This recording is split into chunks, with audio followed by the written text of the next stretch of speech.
કે જેના જન્મથી આખું વ્રજ ધનવાન બની ગયું. શબ્દો પર ધ્યાન રાખજો વૈષ્ણવો. જેના જન્મથી, જેના આવવાથી જેનું જીવન ધન્ય બની ગયું, જેનું જીવન પૈસા વાળું બની ગયું. મારો ને તમારો સાચો પૈસો એ ડોલર નહીં, રૂપિયો નહીં, એ તો વધે ને ઘટે.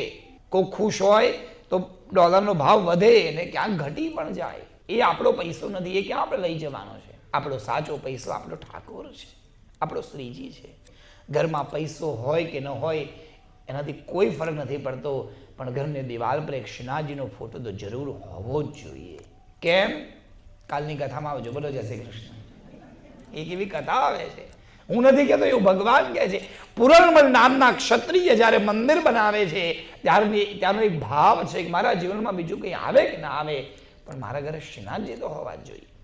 લગભગ મેં જોયું ત્યાં સુધી બધા જ વૈષ્ણવના ઘરે એક બેઠકમાં શ્રીનાથજીનો ફોટો તો હોય જ, ભલે નાનો હોય કે મોટો હોય. હું જ્યારથી અમેરિકા આવ્યો ત્યારથી આ સ્વરૂપ મારી સાથે, હું જ્યારથી કથા કરું ત્યારથી. મારી પહેલી કથા હતી અને ત્યારે એ કથામાં પાછળ લગાડવા માટે પડદો નહોતો મારી પાસે. અને મારી એક હર્ષાબેન મારી પોળમાં રહેતા, માંડવીની પોળમાં.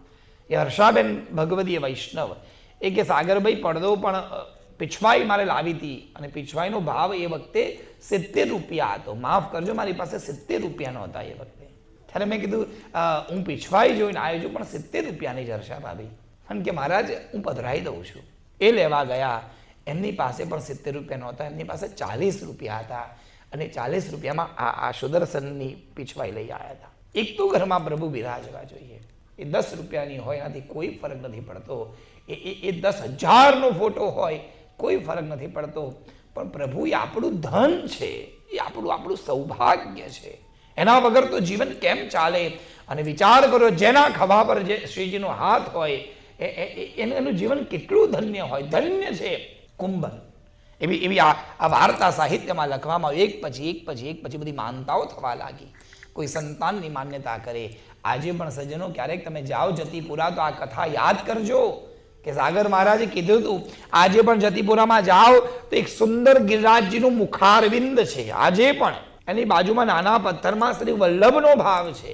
લોકો ડોલ ભરીને ત્યાં દૂધનો અભિષેક કરે છે જતીપુરામાં. કેટલી બધી મીઠાઈ ધરે છે. અને સાંજની જે આરતીનો, એટલે એ શુદ્ધ પુષ્ટિની સ્થાન નથી, પણ બહુ ઉત્તમ સ્થાન છે. સાંજે તમે જાઓ અને જે કીર્તન ગવાય, અને કીર્તનમાં જો તમારી ભૂલ થાય તો માથામાં જોરથી વાગે. બોલો જય શ્રી કૃષ્ણ.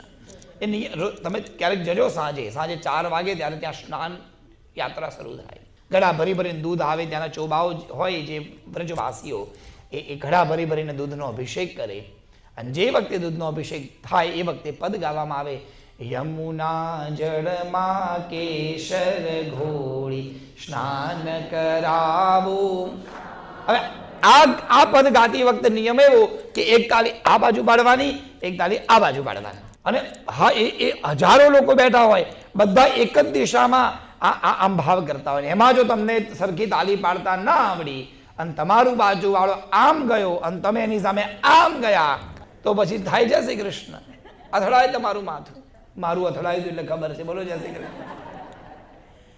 રોજ કેવો સુંદર શૃંગાર થાય. ગંગા યમુના જળમાં કેસર ઘોળી સ્નાન કરાવું. અને પછી તો સુંદર શૃંગાર ધરવામાં આવે. અને પછી સાંજે 7 વાગ્યા સુધી આપણી સેવા ચાલે. 7 વાગે રાજ્યની આરતી થાય. અને આરતી કરીને જ્યાં તમે બહાર નીકળો ત્યાંના પડિયામાં તમને ગરમ જલેબીનો પ્રસાદ મળે. આહા, એવો આનંદ ક્યાંય નથી. ત્યારે કરજો અનુભવ. આજે પણ સ્થાન છે ત્યાં.